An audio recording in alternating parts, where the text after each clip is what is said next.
강의 오늘은 네 번째 말씀, 은혜와 진리가 충만하신 예수님이라는 제목으로 말씀을 드리려고 하는데, 지난주에 말씀을 잠깐 복습을 하면은, 지난주에는 참 빛으로 오신 예수님에 대해서 우리가 생각을 했습니다.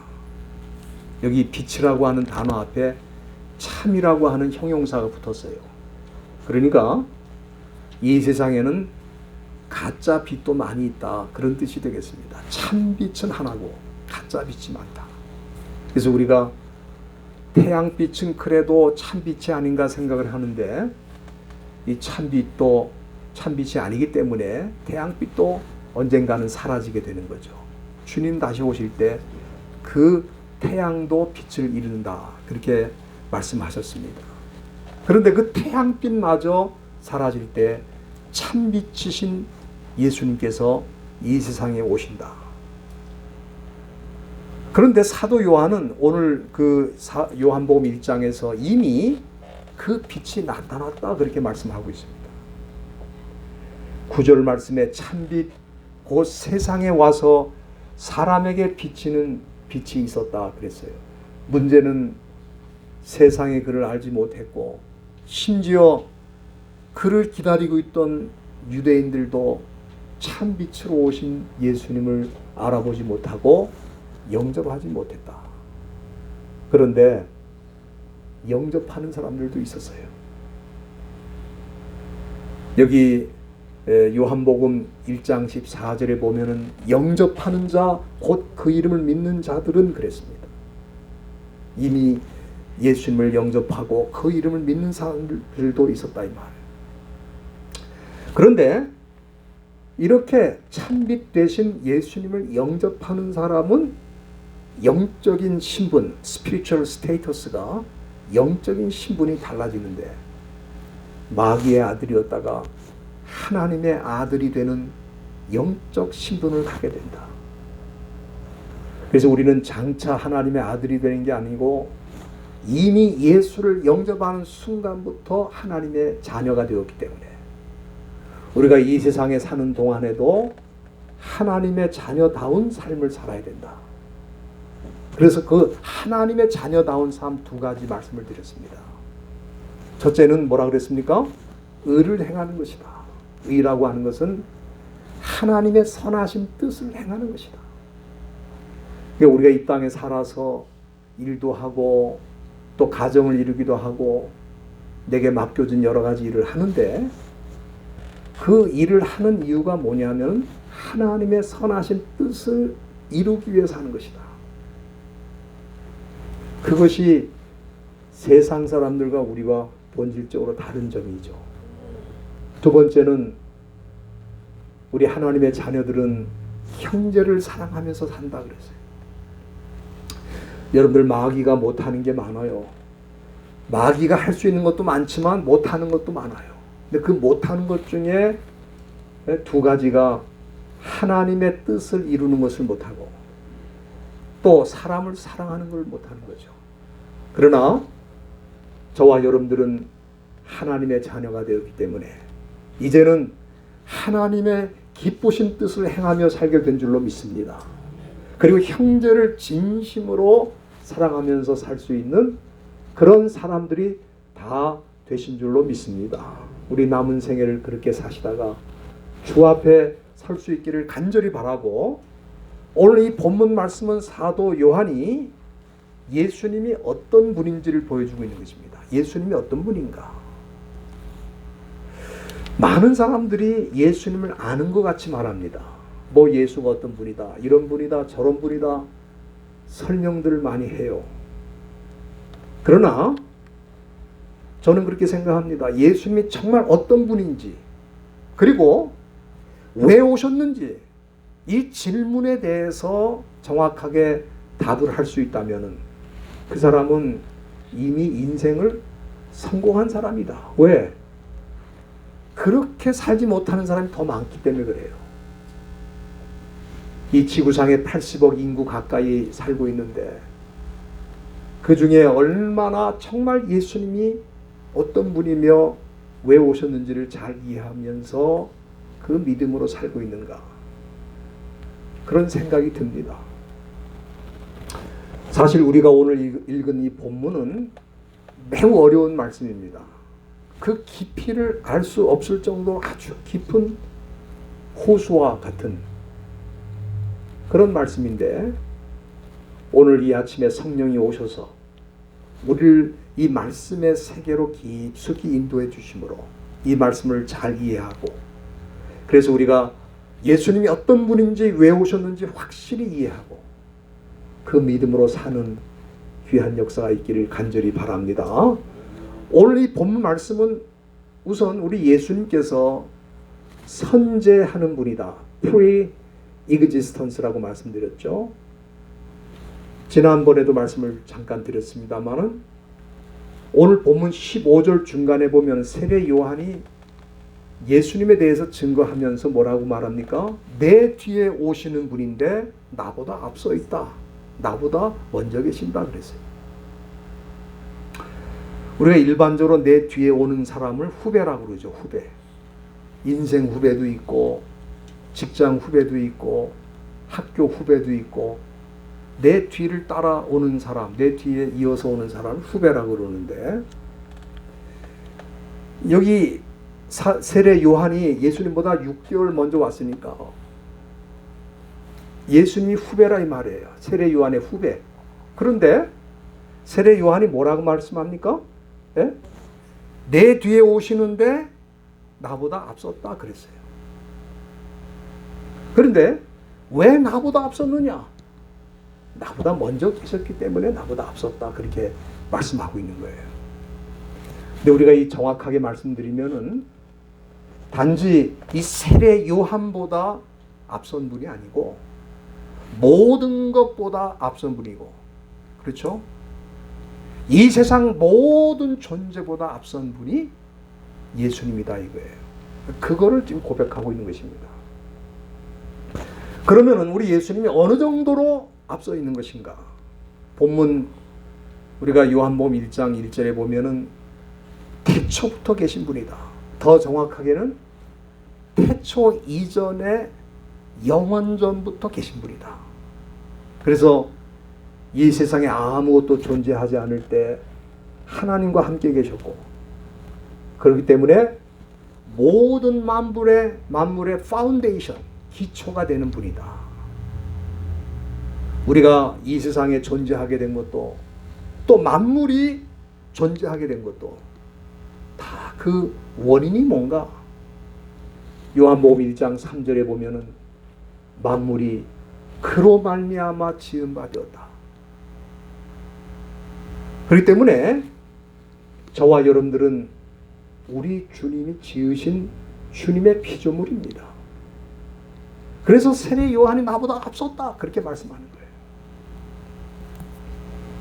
그런데 우리 예수님께서 이처럼 역사 이전에 계시는 분으로 pre-existence, 선제하는 분으로 그냥 영원 전부터 영원까지 계셨다면은 그냥 초월적인 존재이긴 하지만 우리와는 아무런 관계가 없는 분이 되는 거죠. 그런데 오늘 이 본문 말씀에 보니까 예수님이 영원 전부터 영원까지 그저 초월적인 존재로 계신 분이 아니고 역사 안으로 또 인간이 사는 세상으로 들어오셨다 하는 것을 말씀하고 있는 거예요. 그것을 우리가 신학적인 용어로 성육신이라는 말로 표현합니다. 인카네이션, 그렇게 말하는데, 여기 본문 14절에 보면은 사도 요한이 이 성육신의 개념이 뭔가 하는 걸 설명해 주는데, 말씀이 육신이 되어 우리 가운데 거하셨다. 여기 이 말씀 중에 이 거하다는 말이 굉장히 중요한 말입니다. 이 스케노라고 하는 헬라 말인데, 그거는 장막을 친다. 우리 캠핑 가면은 텐트를 치죠. 장막을 친다. 그 텐트를 치는 이유가 뭡니까? 그 장막 안에 머물기 위해서 텐트를 치는 거죠. 이 거하다는 말이 바로 그런 뜻입니다. 장막을 친다는 뜻이에요. 그러니까 예수님은 천사처럼 잠시 우리를 방문한 게 아니라 이 말이에요. 예수님은 우리와 함께 삶을 나누시기 위해서 이 세상의 거주지를 정하시고 우리와 함께 삶을 나누시고 또 우리에게 말씀을 전해주시고 천국의 소망을 주시고 십자가의 죽으심으로 우리 죄 문제를 해결해 주시고 부활하심으로 우리에게 영원한 소망을 주시기 위해서 이 땅에 오셔서 우리와 함께 삶을 나누신 분이다 하는 게 중요한 것입니다. 여러분들 이게 왜 중요하냐면은 예수님의 제자 가운데 빌립이라는 사람이 있었는데 이 사람은 예수님을 늘 따라다니면서도 한 가지 소원이 있었어요. 그 소원이 뭐냐면은 여러분들이 요한복음 14장 한번 열어주시길 바랍니다. 요한복음 14장 8절에 보면 이 빌립의 소원이 나오는데 그 소원이 뭐냐면은 주여 아버지를 우리에게 보여주옵소서. 그러면 우리가 족하겠습니다. 우리가 만족하겠습니다. 그 고백을 그 요청을 한 거예요. 그런데 우리 예수님께서 사실 이 질문을 받으시고 뭐라고 말씀하셨습니까? 예? 뭐라고 말씀하셨어요? 예? 거기 말씀 그 다음에 14장 9절을 보시기 바랍니다. 예? 빌립아, 네가 이렇게 오래 너희와 함께 있는데 네가 나를 알지 못하느냐 그랬어요. 그러니까 예수님을 따라다녀도 예수님을 모를 수가 있다 그 말이에요. 네가 알지 못하느냐. 나를 본 자는 누구를 보았어요? 아버지를 보았거는 어찌하여 아버지를 보이라 하느냐.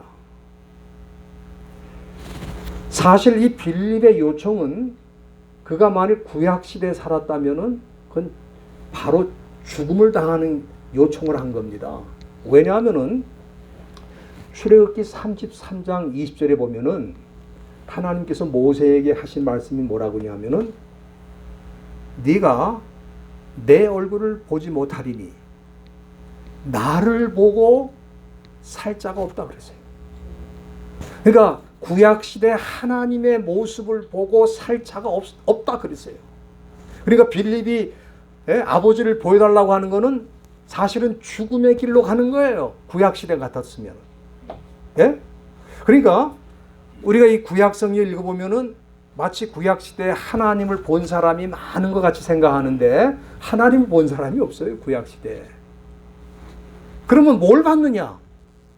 하나님의 영광을 보았거나 아니면 하나님이 보낸 사자, 하나님의 천사를 본 거예요.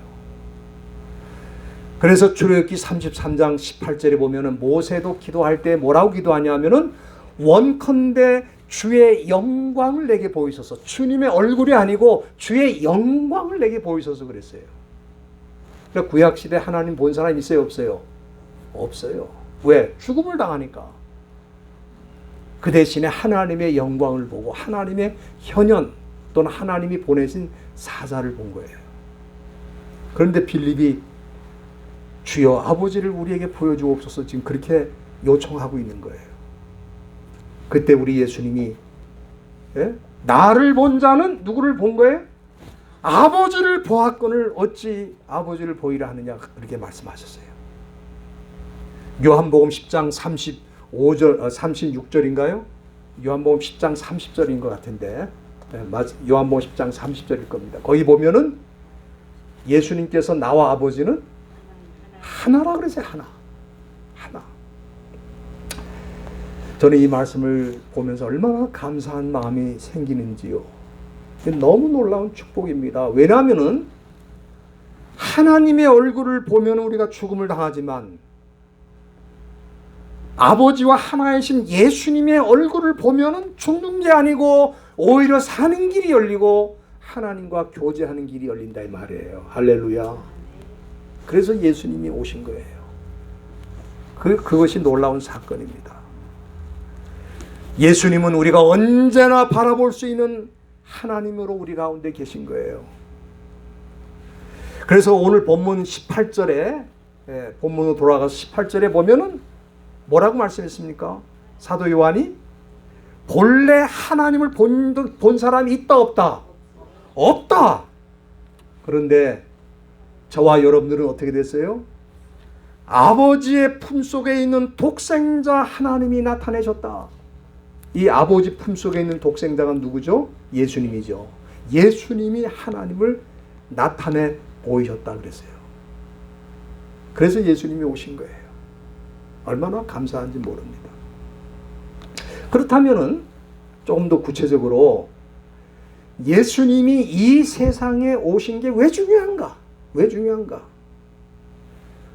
앞에서도 잠깐 제가 말씀을 드렸습니다만은 예수님이 단지 역사 이전에 계신 분으로 영원전부터 영원까지 그대로 초월적인 존재로 계신다고 하면은 그 예수님과 우리는 개인적으로 아무런 퍼스널 릴레이션십, 개인적 관계가 없는 거예요. 그렇기 때문에 예수님이 이 세상에 오신 것은 우리를 위한 것이다. 오늘 본문 17절에 보면은 율법은 모세로 말미암아 주신 것이고 은혜와 진리는 예수 그리스도로 말미암은 것이다. 여러분들 구약 시대 하나님이 이스라엘 백성들에게 모세를 통해 율법을 주신 것은 그들이 하나님을 어떻게 섬겨야 될지를 그 원리를 보여주신 것입니다. 그런데 율법을 지켜서 구원받을 자는 이 세상에 아무도 없다 이 말이에요. 아무도 없다. 여러분들이 로마서 3장 20절인가요? 20절에 보면은 사도 바울이 그런 말씀을 했습니다. 율법의 행위로 그 앞에 의롭다 하심을 얻을 육체가 없나니 율법으로는 죄를 깨닫는다 그랬어요. 그러니까 율법의 기능은 뭐냐면 우리를 죄인 만드는 거예요. 율법을 지키려고 하면 할수록 우리는 죄인 되는 걸 알게 됩니다. 왜? 지킬 수 없으니까. 그러니까 율법의 가장 중요한 기능은 우리를 구원의 길로 인도하는 게 아니고 정확하게 말하면 우리가 얼마나 누추한 죄인인가를 보여주는 거, 그런 기능을 하는 거예요. 그런데 예수님께서는 우리가 율법을 통해 구원받을 수 없다는 것을 아시고 우리에게 구원의 길을 제시하시기 위해서 이 세상에 오셨는데, 우리가 예수님을 통해 얻을 수 있는 두 가지 놀라운 복이 있다면 17절 말씀에 은혜와 진리라고 그랬어요. 율법은 모세로 말미암아 주신 것이요 은혜와 진리는 누구를 통해? 예수로 말미암아 온 것이라. 여기 14절 본문 끝에, 14절 끝에도 보면은 이 세상에 오신 예수님은 은혜와 진리가 충만하다 그랬어요. 그래서 여기 은혜 또 진리라는 말이 나오는데 이 두 단어는 사실 굉장히 큰 주제입니다. 이 성경 전체가 사실은 은혜가 무엇인지 진리가 무엇인지에 대해서 말씀하는 아주 거대한 주제이기 때문에 우리가 한두 시간에 이 문제를 해결할 수 있는 건 아닙니다. 그러나 제가 포인트를 중심으로 해서 말씀드리면은, 예? 이 은혜라고 하는 건 뭐냐 하면은 구원에 이르는 은혜를 말하는 것이고, 또 여기 진리는 구원에 이르는 진리를 말하는 거예요. 그러니까 예수님이 주시는 은혜와 진리를 통해서 우리가 구원에 이르게 된다, 그런 얘기입니다. 여러분들, 그렇기 때문에 예수님을 만난 사람은 반드시 은혜를 받게 돼 있고, 예수님을 만난 사람들은 반드시 구원에 이르는 진리를 알게 돼 있다 이 말이에요. 왜? 예수님은 은혜와 진리가 충만하신 분이다 이 말이에요. 여러분들, 이 세상에서 가장 예수 믿기 힘든 사람이 누구겠습니까? 저는 예수 믿는 자를 핍박하는 사람이 아마도 예수 믿기가 제일 힘들 거라고 저는 생각이 돼요. 예를 들어서 사도 바울 같은 사람입니다.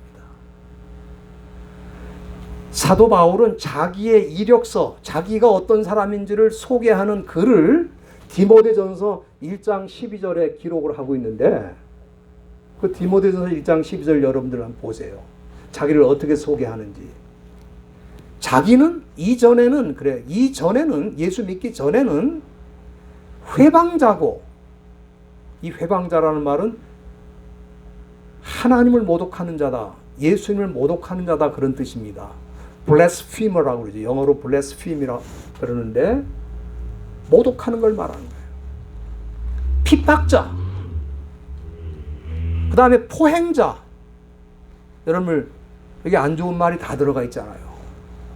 회방자, 핍박자, 포행자. 이런 사람이 예수 믿겠어요?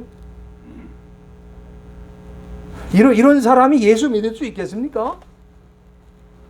예수를 모독하던 사람이고, 예수를 믿는 사람을 핍박하는 사람이고, 예수 믿는 사람을 죽이는 사람이었다 이 말이에요. 회방자, 핍박자, 포행자, 이런 사람이 예수 믿겠냐 이 말이에요. 그래서 바울이 이걸 고백하는 이유가 뭐냐면은, 나라는 존재는 절대로 은혜를 받고 예수 믿을 수 없는 사람이다, 그 얘기를 하는 거예요 지금. 근데 그가 예수를 믿게 되었잖아요.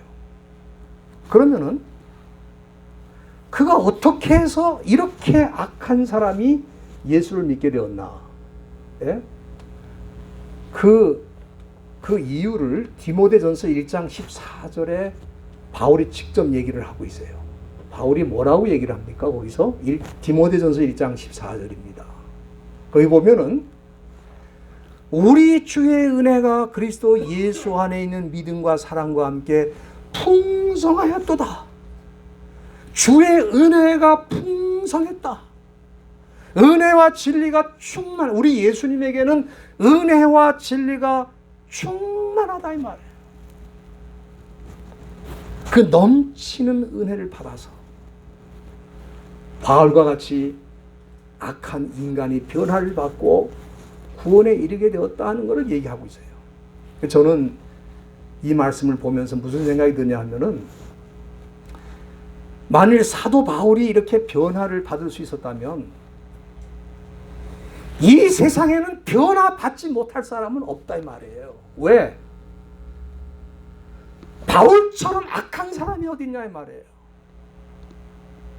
그런데 그런 사람이 예수를 믿고 변화를 받고 주님의 제자가 되었다면, 하나님의 자녀가 되었다면, 이 세상에 그 주님의 풍성한 은혜를 받고 변화받지 못할 사람은 없다.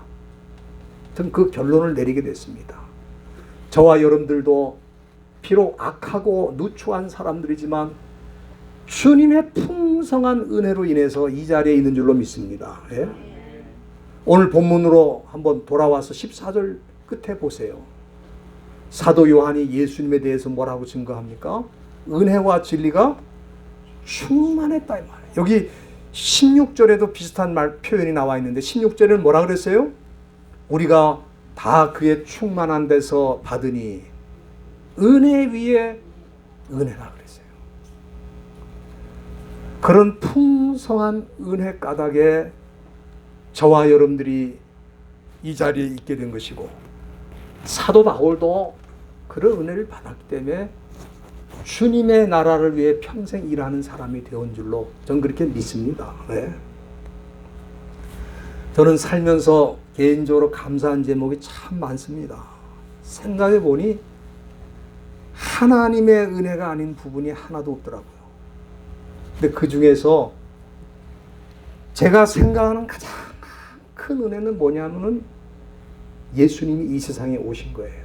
왜냐하면은 예수님이 오신다는 거는 우리 생각으로는 도저히 불가능한 일입니다. 영원 전부터 영원까지 초월자로 계신 우리 예수님께서 어떻게 이 역사의 좁은 한계 안으로, 세상이라고 하는 좁은 한계 안으로 스스로 성육신 하셔서 이렇게 오실 수 있겠는가? 여러분들, 우리가 있을 수 없는 일이 일어나면 기적이라고 그러잖아요. 그런데 이 세상에 일어난 일들은 기적도 아니야. 여러분들, 병든 사람이 치료받은 게 기적입니까? 죽은 나사로가 살아난 게 기적입니까? 그거 다 기적이죠. 오병이요, 물고기 2마리에 보리떡 5개 가지고 5,000명이 먹고 12광주리가 남았다. 기적입니까? 기적이죠. 그러나 그런 기적들은 아무것도 아니라 이 말이에요. 예수님이 이 세상 역사의 한계 안으로, 이 세상의 한계 안으로 들어와서 우리와 같이 삶을 나누시고 십자가를 지시고 우리에게 천국의 복음을 알려주시고 구원의 길로 이끌어주신 이 사건보다 더 큰 기적이 없다 이 말이에요. 그러니까 저는 그 은혜를 생각하면 또 그게 하나님의 우리에게 베풀어 주신 사랑인 것을 기억하면 이 세상에 그보다 더 큰 기적은 없다. 그게 너무너무 감사한 거예요. 너무너무 감사해요. 우리가 만일 예수님께서 오시지 않았다면 우리가 하나님을 만날 수 있어요? 죽는 건데. 하나님과 교제할 수 있어요? 하나님 앞에 설 수 있어요? 우리가 하나님 앞에 서면 죽는데 우리 예수님이 이 세상에 오셨다면은 우리는 구원에 이르는 은혜를 받을 수도 없고 구원에 이르는 진리를 알 수도 없고 엄청난 은혜의 사건을 저와 여러분들이 체험한 거예요. 그러니까 그리스도인들은 여러분들이 보통 이렇게 뭐 저 사람 교회 나가는 사람, 나는 안 나가는 사람 그렇게 생각하면 안 되네. 그거는 정말 기독교가 뭔지도 모르는 거예요. 교회 나가니까 뭐 장로님도 계시고 뭐 전도사님도 있고 뭐 목사님도 있고 나는 평신도고 나도 좀 열심히 해갖고 장로가 돼야 되겠다. 그런 게 아닙니다. 기독교는 본질이 달라지는 거고 이 세상의 마귀를 따라다니며 평생 뭐 박사학위 100개를 받았어도 소용없어요. 마귀 따라다니는 건 예수 안 믿으면 따라다니게 돼 있어요. 왜? 마귀가 그 사람의 주인인데 왜 마귀의 지시를 안 받겠어요? 안 받는다고 생각하는 게 착각이지. 저와 여러분들은 하나님의 말씀을 깊이 생각하고 하나님의 뜻이 뭔가 하나님 내게 뭐라고 말씀하세요? 이걸 생각하잖아요.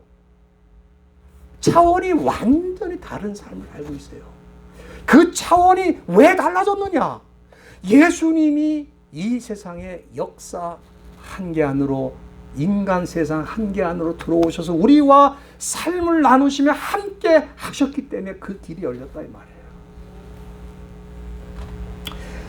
저는 이 한 가지만 가지고도 그냥 우리는 다 100번, 1000번 이미 성공한 사람들이다. 저는 이보다 더 큰 성공은 없다고 봐요. 제가 예를 들어서 뭘 조금 더 다른 사람보다 높은 위치에 올라가고 또 다른 사람보다 조금 더 유명해지고 그런 거 아무것도 아니죠. 정말 우리는 수지 맞은 인생을 사는 겁니다. 정말 귀한 인생을 살게 된 거예요. 그래서 이 예수 믿으면 뭐 사업이 잘 되고 뭐 어떻게 되고 뭐 출세하고 뭐 그거를 자꾸 복이라고 생각하고 강조를 하면 기독교를 일반 종교의 수준으로 그냥 끌어내리는 거예요.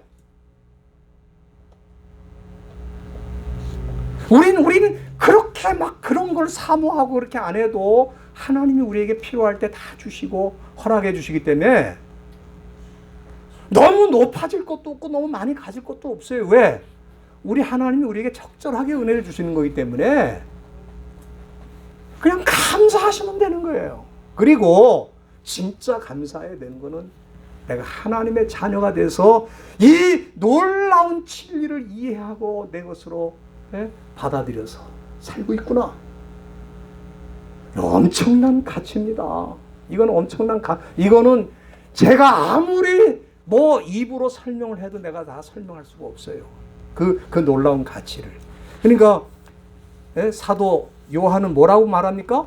그냥 그 영광을 보니 아버지 독생자의 영광인데 은혜와 진리가 충만하더라. 그 말 외에는 할 게 없어, 할 게. 오늘 우리는 본문을 통해 예수님이 어떤 분인지, 또 왜 이 세상에 오셨는지 그 질문에 대해서 어떻게 답을 해야 되는지를 알게 된 것입니다. 예수님이 단지 역사 이전에 계신 초월자이셨다면 우리와 관계가 없잖아요. 그러나 우리에게 오시고 우리에게 은혜와 진리를 부어주시고, 그래서 구원의 길로 나갈 수 있도록 인도해 주시고, 하나님 앞에 서도 이제 우리가 두려움이 없어요. 왜? 예수님 때문에. 하나님 앞에 서면은 죽음을 당하는 건데 두려움이 없다니까. 왜? 내가 잘나서 내가 능력이 있어서가 아니라 우리 주님이 계시기 때문에 내가 그렇게 담대하게 갈 수 있다는 거예요. 이런 은혜를 받으신 저와 여러분들인 줄로 믿습니다. 그래서 주님 다시 오신 날까지 내가 받은 은혜를 다른 사람들에게도 알게 하고 전해서 우리처럼 가치 있는 인생을 살다가 하나님 앞에 서야 되는 거 아닙니까?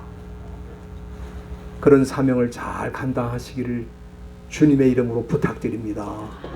기도하시겠습니다.